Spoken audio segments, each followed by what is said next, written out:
predstavnici medija, hvala vam na dolasku na preskonferenciju uoči sutrašnje utakmice play-off odigravanja UEFA Europa lige između Lokomotive i belgijskog kluba Genk. Utakmica u 20 sati na stadionu Maksimir. Cijena ulaznice je simboličnih 30 kuna i ja opet koristim ovu priliku da pozovem sve ljude u što većem broju da dođu i da podrže naš klub. Samo bi još naglasila za vas, predstavnike medija, da znate da je preskonferencija kluba Genk odgođena, odnosno pomaknuta sat vremena kasnije zbog njihovog kasnog slijetanja, pa je onemogućila da budu na vrijeme. Znači nije u 17:30, nego u 18:30. I to je to što se tiče informacija. Sad riječ prepuštam gospodinu Ivkoviću. Pa evo, svi smo sretni i zadovoljni da smo došli u ovu situaciju u kojoj u 2 utakmice možemo riješiti ulazak u Europsku ligu.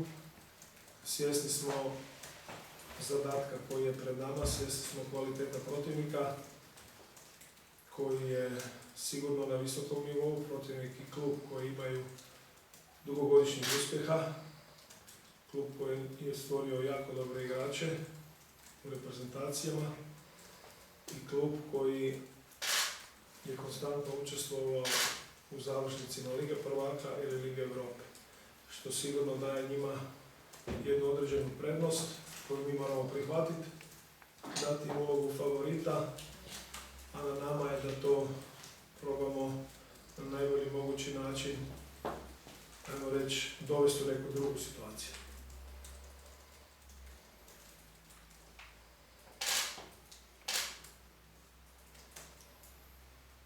Imate pitanje? Kako diše svlačionice, mladi igrači? Nisam u svlačionici kod njih, pa ne znam kako diše.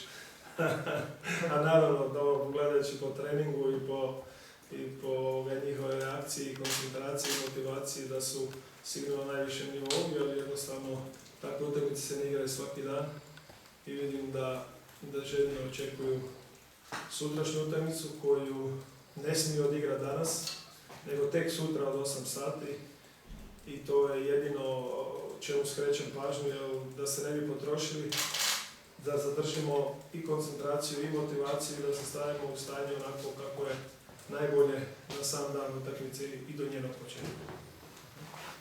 Čuli ste, mladi ste vi, mladi su oni, jeste to može očekivati utakmica na malo golova, nešto slično kao protiv Vorskle, taktička bitka ili to će biti koga, više neko nadigravanje? Pa ja mislim, što se mene tiče, sigurno jedna taktička bitka, ali ako gledamo sve utakmice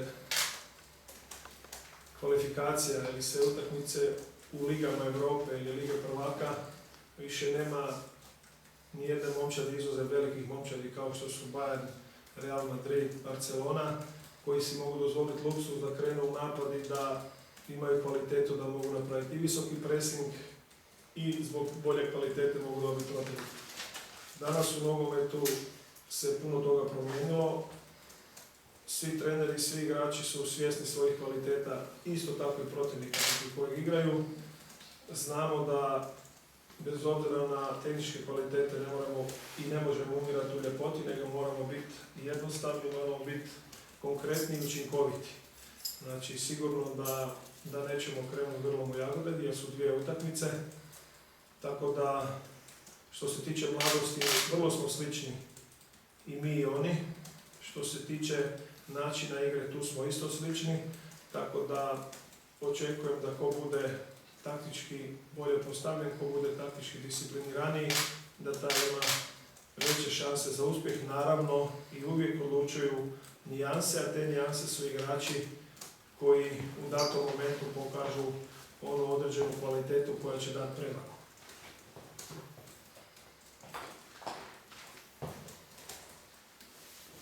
Kako? Ima nekih novih problema s ozljedom? Nema, jedino Radonić koji je van stroja već od utakmice sa Osijekom, tako da drugi svi, hvala Bogu, su zdravi. Kako oni igraju? 4-3-3 ili 4-2-3-1? Pa igraju 4-3-3 ili 4-2-3-1 u fazi obrane. Dosta se mijenja kad napadaju u jednom sistemu, kad se brane u drugom. Vrlo slično nama. Ili 4-1-4-1. Imaju isto tako igrača koji imaju kvalitetu, koji mogu individualno napraviti taj višak. Isto poput nas. Znači, moramo biti oprezni, vidjeli smo da jučer jedan igrač samo Salzburga napravi razliku i dovede si u situaciju da moraš drhtati do kraja. To će biti vrlo slična utakmica, samo što mi se čini da, gledajući utakmice Genka i Salzburga, da je Salzburg, ajmo reći, možda malo fizički jači od njih.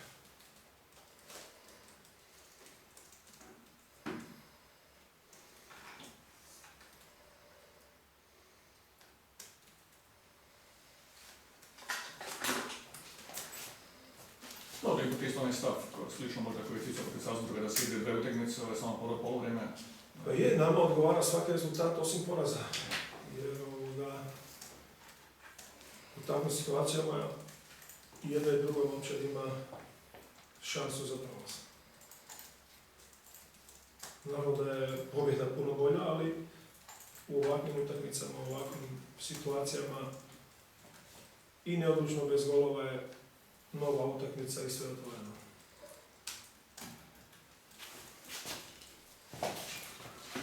Imate li neku informaciju koliko treba već otišlo do sada?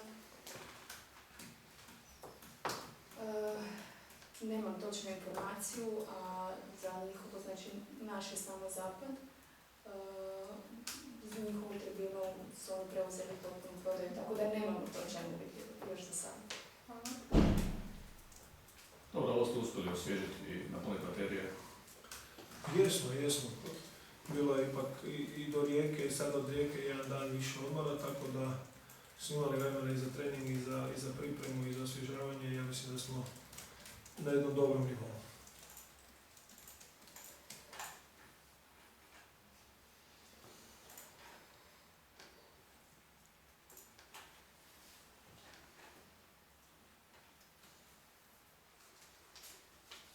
Je to sve? Ništa, hvala.